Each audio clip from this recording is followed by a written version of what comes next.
অন্তর্বর্তীকালীন সরকার হোক, ভবিষ্যতে কোনো নির্বাচিত সরকার বাংলাদেশে আসুক, হেফাজতে ইসলাম আর ওলামায়ে-কেরামকে বাদ দিয়ে কোন সরকার বাংলাদেশে চলতে দেওয়া হবে না।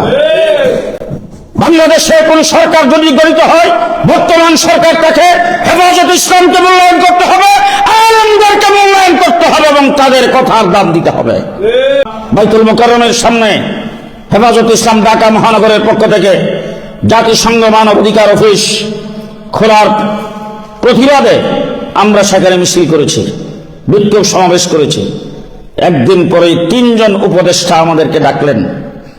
আমাদের সঙ্গে আমি, হযরত মাওলানা সাজদুর রহমান সাহেব, মাওলানা মামুনুল হক সাহেব সহ আমরা বেশ কয়েকজন ছিলাম। তারা আমাদেরকে রেখা বুঝাইতে চেষ্টা করলেন যে মানবাধিকারের দ্বারা আমাদের উপকার হবে, আমাদের কোনো ক্ষতি হবে না। কিন্তু ক্ষতির সাইডগুলি আমরা সবগুলি বলেছি। বলছে এইগুলি আপনাদের জুজুপুরির বই, এইগুলি কোনো কিছুই হবে না। তারপরে আমরা সেখানে বলছি এটা আমরা হইতে দেব না। এরপরে তারা বলছেন ঠিক আছে, আরেকটু চিন্তা ভাবনা করে আরেকটু বড় পরিসরে আপনারা পরামর্শ করেন। আমরা সেই পরামর্শ করেছি। বাইতুল মোকাররমের খতিব মুফতি আব্দুল মালিক সাহেব, শেখ আহমদুল হক সাহেব, এই সমস্ত ওলামায়ে-কেরামকে একত্রিত করে আমরা পরামর্শ করে তাদেরকে পরিষ্কার জানিয়ে দিয়েছি, মানবাধিকারের নামে বাংলাদেশে এসে সমকামিতাকে বৈধতা দেওয়ার কোন অফিস বাংলাদেশে হইতে পারে না। আমরা দেখেছি আমাদের মিজানুর রহমান সাহেব সুন্দর তথ্য প্রকাশ করেছেন, যে সমস্ত দেশে মানবাধিকারের নামে অফিস হয়েছে সব জায়গায় ইসলামের বিরোধিতা করা হচ্ছে। কিসের মানবাধিকার? ইসলামকে আজকে আমরা বাংলাদেশে মসজিদে নামাজ পড়ি, আমরা বাংলাদেশে কোন ব্যক্তি যদি বেলাল্লাপনা করে, কেউ যদি বেহায়াপনা করে, ইসলামের বিরুদ্ধে যদি কেউ কথা বলে, যদি কেউ রাসূলের বিরুদ্ধে কথা বলে, আল্লাহর বিরুদ্ধে কথা বলে, কোরআনের বিরুদ্ধে কথা বলে, আমরা মাঠে নেমে স্লোগান দেব, আর তারা বলবে এটা মানবাধিকার লঙ্ঘন। তারা বলবে এটা মানবাধিকার লঙ্ঘন। আপনারা জানেন পেশিস সরকারের আমলে একটি আইন সংসদে পাস হওয়ার জন্য সংসদে বিল আনা হয়েছিল, সেটা হলো আমার দেহ আমার অধিকার। আমি যদি সকালবেলা উঠে যদি মনে করি যে আমি এখন আর পুরুষ থাকবো না, আমি আজকের থেকে মহিলা, সালোয়ার কামিজ লাগে যদি আমি রাস্তা দিয়ে হাঁটি, এটা আমার অধিকার, আমাকে কেউ বাধা দিতে পারবে না। ট্রান্সজেন্ডার, এটা আমার অধিকার।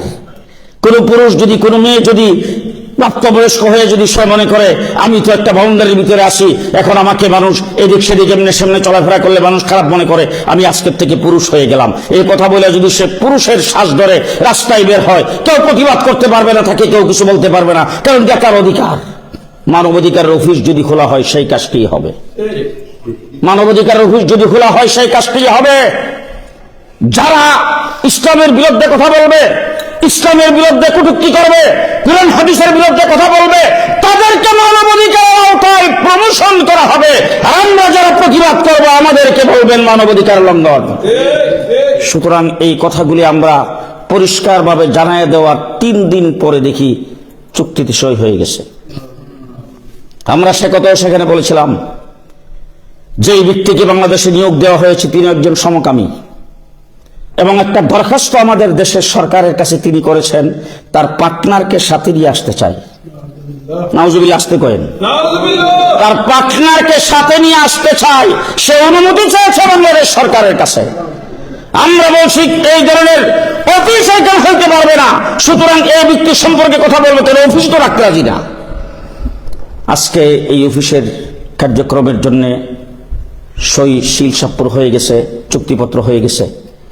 আমরা ইতিমধ্যেই হেফাজতে ইসলাম বাংলাদেশের পক্ষ থেকে আগামী 28 তারিখে, আমি গত পরশুদিন টেলিফোনের মাধ্যমে একটি মিটিং করাইছি, সেই মিটিংয়ের মাধ্যমে 28 তারিখে আমরা একটি আলোচনা সভা এবং গোলটেবিল করেছি, এবং ওই দিন জাতীয়ভাবে একটা বড় ধরনের প্রোগ্রাম ঘোষণা করা হবে।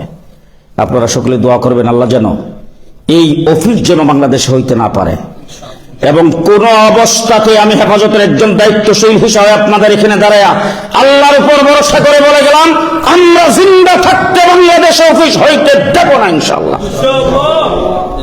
আপনাদের সার্বিক সহযোগিতা চাই। আরেকটি কথা আমি আপনাদের সামনে বলতে চাই, হত্যাকাণ্ড হয়েছে অনেক, আমরা তার কোনো বিচার দৃশ্যমান দেখতে চাই না। কিন্তু আপনারা জানেন কি না, আমাদের হযরত মাওলানা নূর হোসেন কাসিমি রহমতুল্লাহ আলাইহিকে হত্যা করা হয়েছে। তার স্বাভাবিক মৃত্যু হয় নাই, তাকে 16 পয়জনের মাধ্যমে হত্যা করা হয়েছে। সেই কথা আমি জোর গলায় বলতে চাই। জুনায়েদ বাবুল সাহেবকে ইঞ্জেকশন দিয়ে হত্যা করা হয়েছে।